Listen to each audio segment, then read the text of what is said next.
مدفع رشاش ثقيل من العيار الكبير M2 براونينغ استخدمه الجيش الأمريكي لأكثر من 100 عام ولا يزال في الخدمة حتى اليوم، وهو أحد أشهر المدافع الرشاشة ذات العيار الكبير في العالم.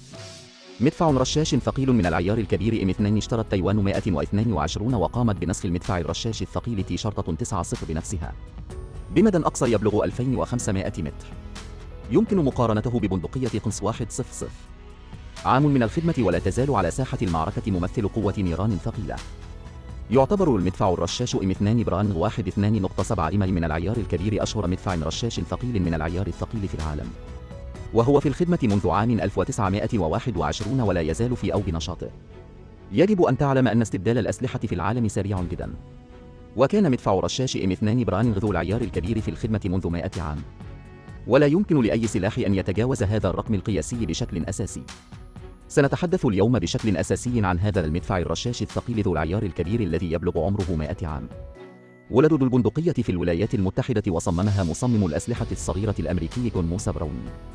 يمكنها إطلاق ذخيرة من العيار الكبير مقاس 12.7 في 99 ملم.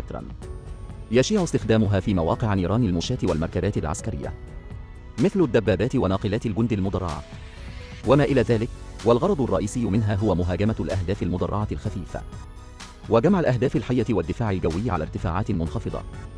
وقد تم استخدام M2 في الخدمة منذ عام 1921 وحتى الآن. وخلال هذه الفترة خضعت أيضا للعديد من التحسينات الكبيرة والصغيرة. من بينها يعد الطراز المحسن M2HB من M2 أحد أشهر المدافع الرشاشة ذات العيار الكبير في العالم، وهو أيضا المدفع الرشاش الذي يحتوي على أكبر عدد من المعدات في العالم، نقطة خاصة في بعض الدول الغربية.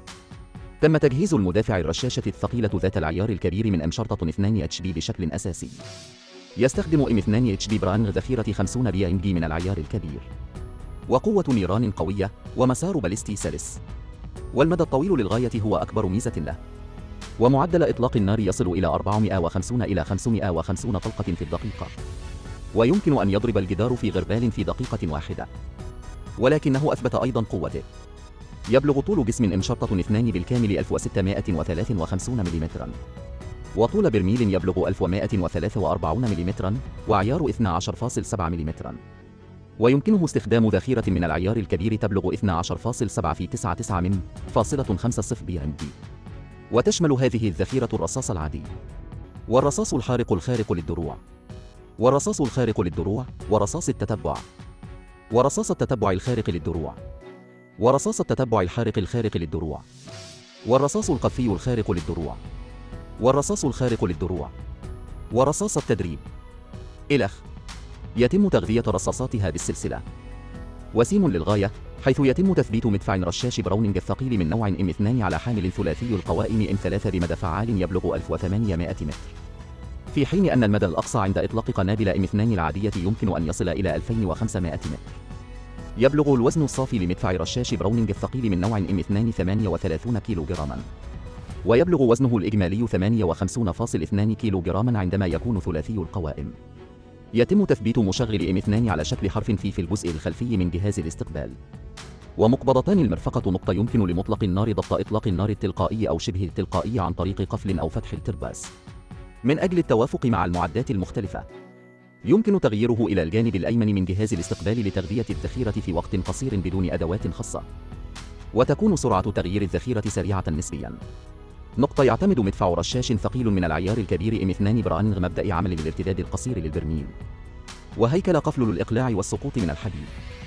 وقد تم تجهيز البندقية بآلية توسيد هيدروليكية، والبرميل وارتداد الأكمام المشتركة، ويتم دفع مكبس المخزن المؤقت الهيدروليكي إلى الخلف، وضغط الزيت في الأنبوب العازل بحيث يهرب إلى الأمام من الفجوة بين الجدران الداخلية للأنبوب حول المكبس. والارتداد له تأثير التخزين المؤقت، ويعتمد البندقية على تسليم الذخيرة في اتجاه واحد، وآلية التغذية في اتجاهين، وعمود التوجيه في نهاية الرافعة يستقر في أخدود المنحنى في الجزء العلوي من الترباس عندما يقوم الترباس بحركة ترددية. من أجل تحقيق إجراء التغذية يستخدم M2 تقاطعا قشريا ومسطرة إطار الوقوف، ويتم وضع التقاطع والمسطرة فوق جهاز الاستقبال. وولادة M2 براونينغ هي أساساً لمواجهة ذخيرة البنادق الألمانية المضادة للدبابات عيار 13 ملم في الحرب العالمية الأولى. عندما يكون ذلك من أجل اللحاق بالجدول الزمني. تعاون المصمم براونينج وفني وينشستر لتطوير مدفع رشاش ثقيل من طراز 1917 براونينج على أساس واحد. هذا المدفع الرشاش هو نقطة M2 إن M2 براونينج هو في الواقع نسخة مكبرة من M1917 براونينج الثقيلة. تم الانتهاء من البندقية رسميا في عام 1921 وتم إدراجها كمعدات عسكرية أمريكية قياسية. في ذلك الوقت كان يطلق على M2 أيضا اسم M1921. تم تزويده بمشتت حرارة مبرد بالماء، وبعد ذلك تمت إضافة المخزن المؤقت الهيدروليكي لامتصاص الارتداد الزائد للبرميل. بالإضافة إلى ذلك يمكن أيضا تعديل تدفق الزيت في المخزن المؤقت الهيدروليكي، ويتغير معدل إطلاق النار مع التدفق. ومن أجل منع الاختلالات فقد أضاف محرقا خلفيا وأزال القبضة الصغيرة واستبدله بقبضة مزدوجة على ظهر جهاز الاستقبال، مما يسهل التشغيل بكلتا اليدين. في عام 1932 قام الجيش الأمريكي بتحسين M1921 وأطلق عليه رسميا نقطة M2، وفي نفس الوقت تم استبدال البرميل ببرميل مبرد بالهواء، لكنه لم يحل مشكلة ارتفاع درجة حرارة البرميل من أجل إطلاق النار المستمر. في عام 1933 قامت الولايات المتحدة بتحسين M2 وأطلق عليها فاصلة M2HB، وهو المدفع الرشاش الثقيل الذي يحتوي على أكبر عدد من المعدات في العالم المذكورة أعلاه، ويمكن تجهيز هذا الطراز ببرميل مدفع رشاش ثقيل. وبهذه الطريقة يمكن التخفيف من مشكلة ارتفاع درجة حرارة ماسورة إطلاق النار المستمر. نقطة بالإضافة إلى المدفع الرشاش M2HB مع حامل ثلاثي القوائم. يقوم الجيش الأمريكي أيضا بتجهيزه على سيارات جيب خفيفة ومركبات قتالية مشاة كأسلحة دعم أرضي وكدبابات. على الرغم من أن M2HB لا يزال أكثر الأسلحة استعدادا في العالم، إلا أن الولايات المتحدة لا تزال غير راضية. في وقت لاحق على أساس فاصلة M2HB تم تقديم M2QCB والنسخة خفيفة الوزن مع الاستبدال السريع للبرميل. تم إطلاق هذا النموذج لاحقا، كما أنها تحظى بشعبية كبيرة وهيكلها الأساسي هو نفس هيكل المدفع الرشاش الثقيل فاصلة براونينج M2HB مع تحسن طفيف فقط في الهيكل المحلي. نقطة يتبنى المدفع الرشاش مبدأ الارتداد الأوتوماتيكي قصير الماسورة، مما يجعل السلاح بأكمله قويا وعمليا للغاية. تشتهر بساطة تشغيلها وصيانتها، وهي مستخدمة حتى الآن بعد الثمانينيات، مع تعزيز حماية المركبات القتالية والطائرات المجهزة من قبل القوات. كان من الصعب تدمير المدفع الرشاش الأصلي 12.7 ملم، ونظام الذخيرة مركبات قتالية مختلفة للمشاة من نوع فاصلة BMB، مما يجعل من الصعب تدمير نظام ذخيرة المدفع الرشاش عيار 12.7 ملم. سيواجه المليمتر M2 خطر التدمير في المعدات العسكرية.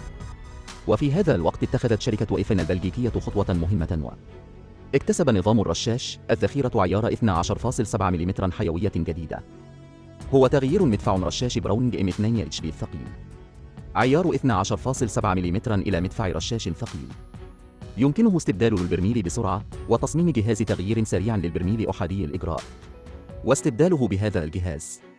يمكن للمدفع الرشاش الحالي استبدال البرميل بسرعة.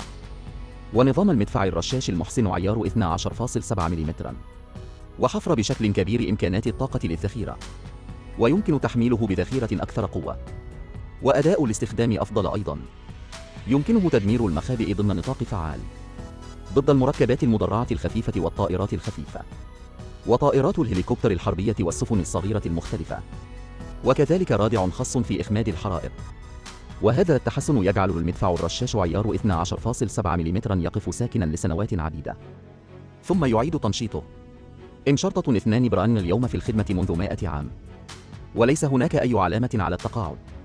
وهناك وسائل إعلام لا يزال بإمكان M2 براونينج الإصرار على 50 عاما على الأقل. ثم يعتقد الجميع أن مدفع رشاش ثقيل من العيار الكبير M2 براونينج كم من الوقت يمكن استخدامه؟ مرحبا بك في ترك رسالة في منطقة التعليقات أدناه. حسنا، ينتهي برنامج اليوم هنا. كل شخص لديه أي أسئلة مرحبا بك في اللعب في منطقة التعليقات أدناه ومناقشتها مع الجميع. شكرا لك على المشاهدة. وداعا.